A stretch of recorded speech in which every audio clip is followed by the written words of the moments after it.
Assalamualaikum warahmatullahi wabarakatuh. Bismillahirrahmanirrahim. Alhamdulillahirabbil alamin wa bihi nasta'inu ala umuri dunya waddin wassalatu wassalamu ala sayyidil anbiya wal mursalin sayyidina wa maulana Muhammadin wa ala alihi washabihi ajmain, amma ba'du. Saudara-saudara semuanya, syukur alhamdulillah tayangan yang kesekian kalinya saya bisa muncul kembali dengan topik yang berikutnya, yang selanjutnya gitu. Dengan tanpa halangan suatu apapun, salam salawat semoga selalu tertujukan kepada junjungan kita Nabi Agung Muhammad Sallallahu Alaihi Wasallam yang selalu kita nantikan syafaatnya min hada ila yaumil qiyamah. Amin Allahumma amin. Saudara, kali ini saya akan bercerita menyodorkan sebuah kisah sosok profil tokoh gitu ya. Karena dari awal saya sebut Mbah Sahal Mahfud Pati, yang kali ini saya akan menceritakan atau menyampaikan beberapa hal tentang beliau, Kiai Haji Mahfud Ridwan. Dalemnya di Dusun Gedangan, Kecamatan Tuntang, Kabupaten Semarang. Pondoknya namanya agak nyeleneh karena agak tidak lazim dengan nama pondok yang biasa gitu ya. Namanya Wisma Santri Edi Mancoro, yang saat ini juga saya kira masih eksis, bahkan semakin ramai begitu ya, semakin besar juga karena diampu oleh putranya yaitu Gus Hanif, yang semoga kita semuanya mendapatkan kemanfaatan atas keberadaan pondok pesantren tersebut. Saudara, saya akan memulai dari kalau bicara tentang Kiai Haji Mahfud Ridwan, beliau sebetulnya adalah seorang dosen ya, di mana saya juga dulu berkuliah di IAIN, Institut Agama Islam Negeri. Saat itu masih Nyapang gitu ya, cabang Wali Songo di Semarang. Sekitaran saya masuk tahun 86. Beliau dosen di institut tersebut, sehingga di kalangan beberapa akademis tentu juga lebih tahu. Kalau di kalangan masyarakat nanti saya akan singgung beliau sebagai sosok kiai dan atau ulama gitu ya. Karena dosen ya, saya harus menyampaikan dulu backgroundnya, latar belakang pendidikannya.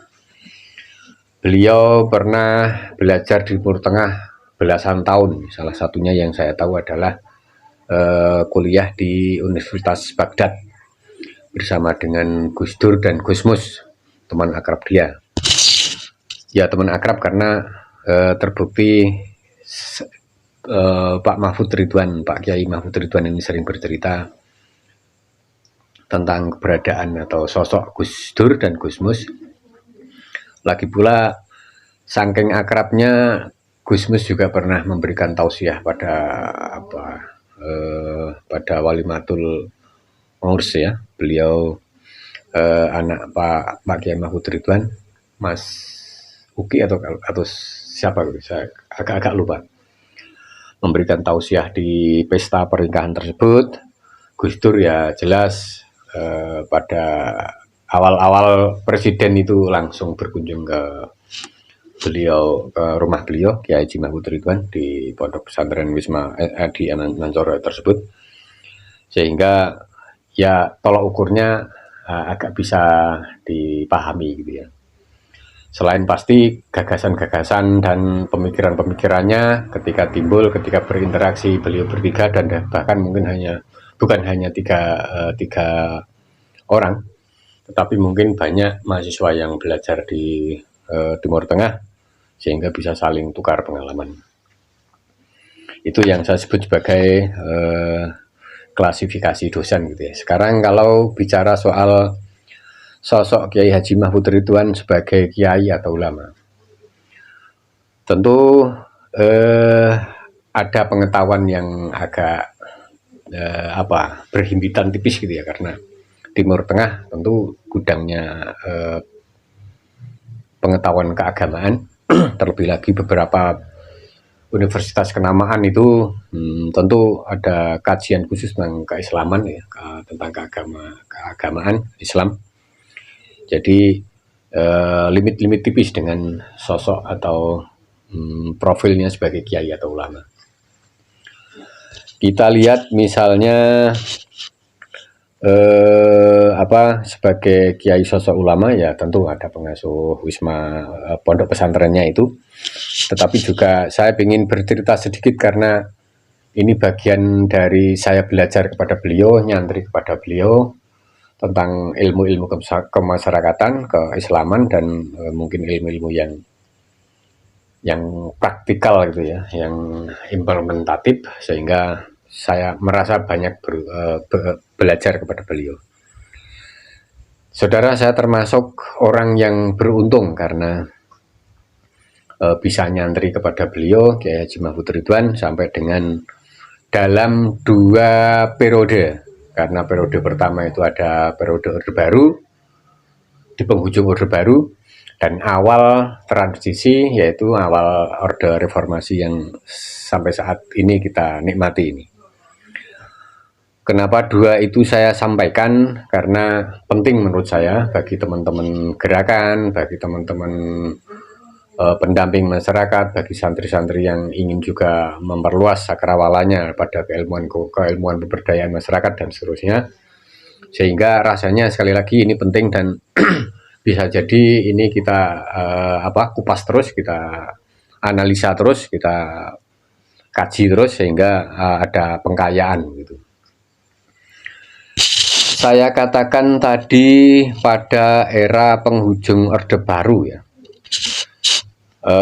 Di penghujung Orde Baru itu beliau Kiai Haji Mahfud Ridwan bersama kiai tokoh yang lainnya, karena saking banyaknya saya lupa, sampai dengan ada mempunyai institusi kecil yang ya sebutlah LSM gitu ya. Beliau mendirikan sebuah organisasi non pemerintahan kecil bernamakan Yayasan Desaku Maju, yang ini nanti bergerak di bidang pemberdayaan ekonomi kemasyarakatan, ekonomi umat gitu. Karena dengan adanya institusi itu, kemudian Yayasan Desaku Maju tersebut kemudian mendampingi masyarakat, mendampingi petani, mendampingi kaum masyarakat yang marginal dan seterusnya, sehingga bisa berdaya, bisa berkuasa atas kehidupan bermasyarakatnya di saat itu. Saya katakan ini agak sederhana, tetapi saya harus menambahkan beberapa ya, karena pekerjaan ini nggak ringan.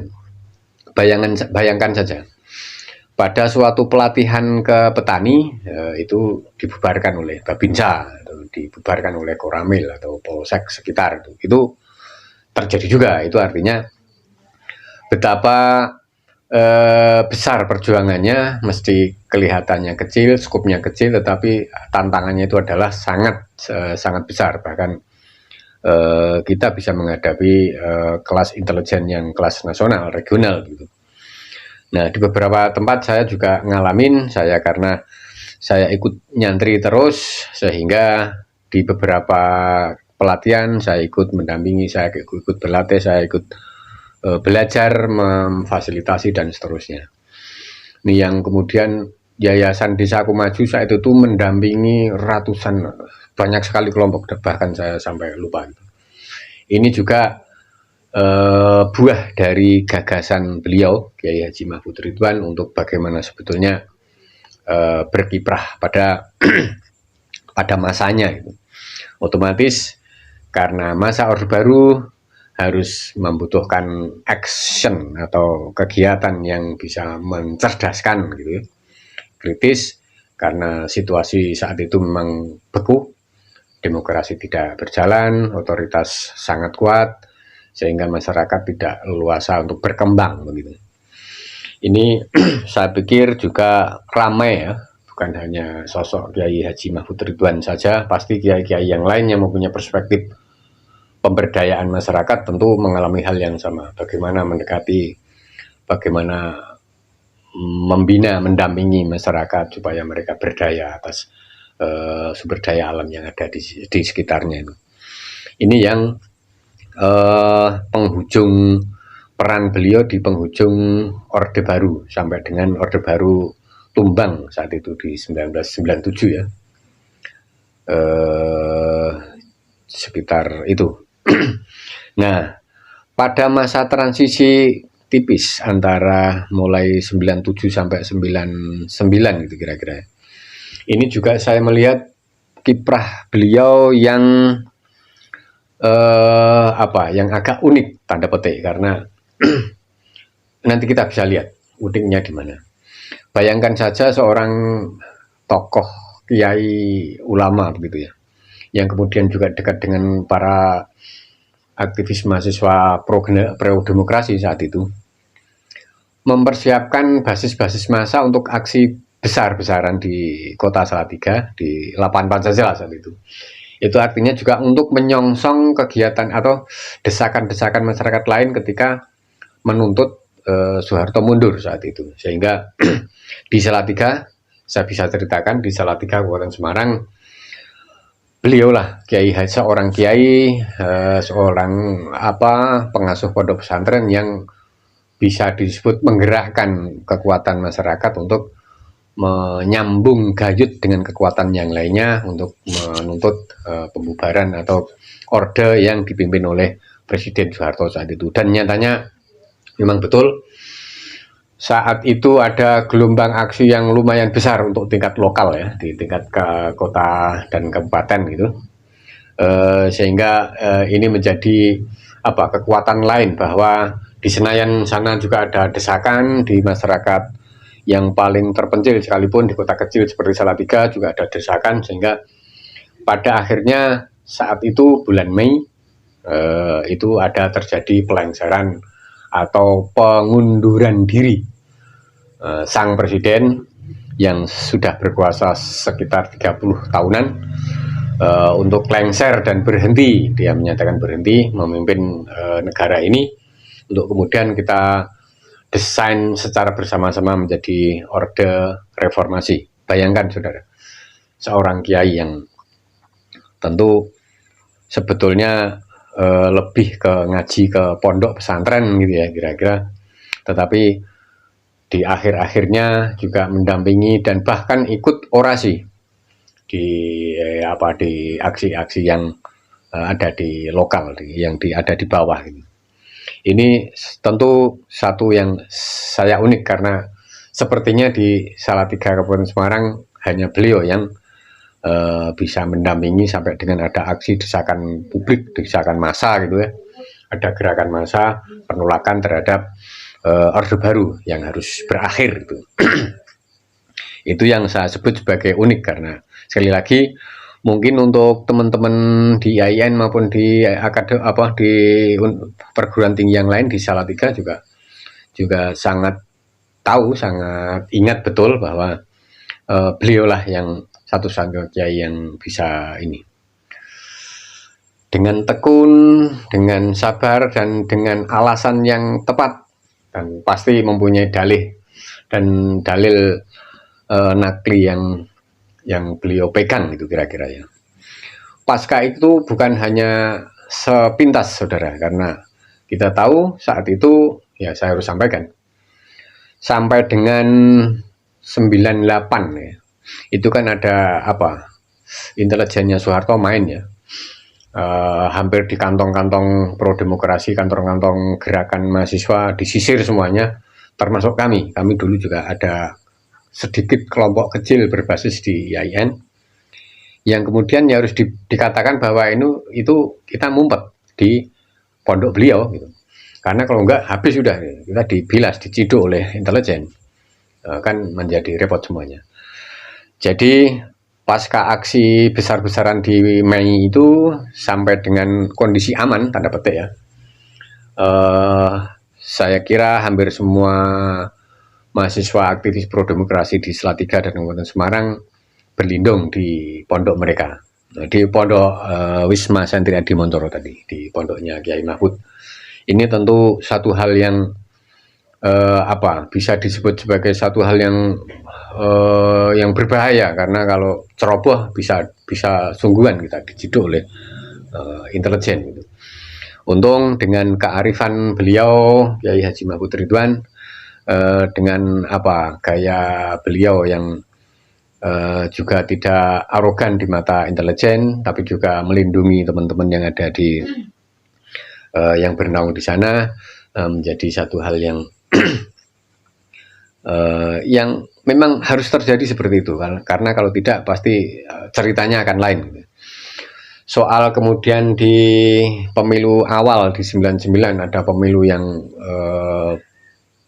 paling tidak bobot keduanya setelah pemilu 55 gitu ya, bobot kualifikasi demokrasinya setelah pemilu 55. Hasilnya seperti apa itu masalah lain, tapi bahwa beliau Kiai Haji Mahfud Ridwan mengawal mulai dari ledakan letupan aksi pertama sampai dengan akses sekitar itu, keamanan teman-teman mahasiswa yang mendukung reformasi, sehingga ini tetap dijalankan gitu.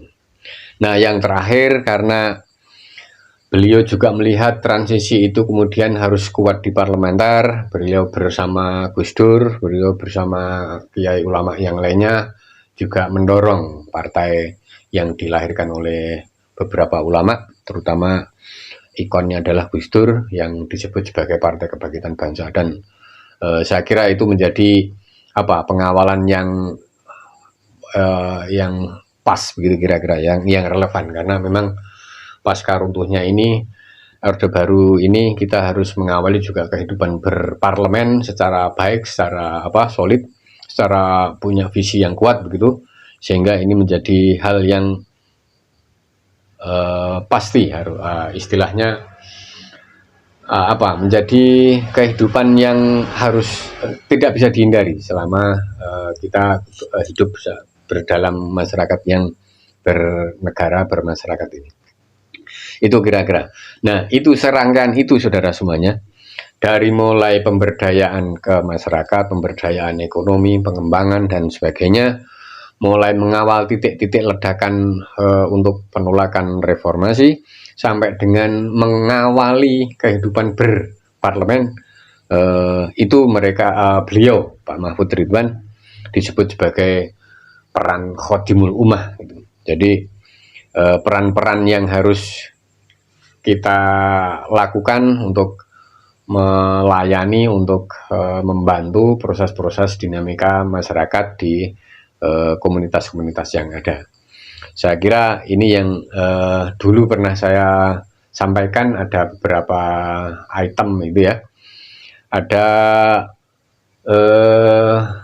Iqra pembacaan tentang realitas sosial, ada peran-peran yang harus dilakukan. Salah satunya adalah yang beliau Kiai Haji Mahfud Ridwan lakukan dengan terminologi Khodimul Ummah ini, sehingga ini menjadi pelajaran bagi kita semuanya, bagaimana terus kita memerankan diri sebagai pelayan umat dalam kondisi yang berubah, yang berbeda, yang tidak sama dengan orde-orde yang telah kita lalui.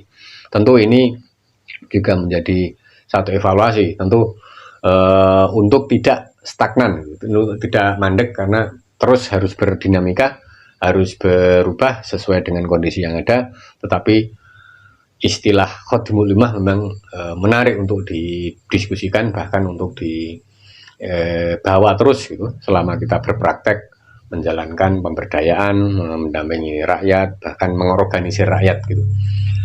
Itu kira-kira. Lain kali kita bisa sambung lagi, semoga kali ini ada manfaatnya untuk mengingatkan kita semuanya, mempertebal pengetahuan kita semuanya, memperkuat visi kiprah kita dalam bermasyarakat bernegara, sehingga ini menjadi betul-betul semangat Khodimul Ummah yang sesungguhnya gitu. Akhirul kalam, wabillahi taufiq wal hidayah, waridha wal inayah. Assalamualaikum warahmatullahi wabarakatuh.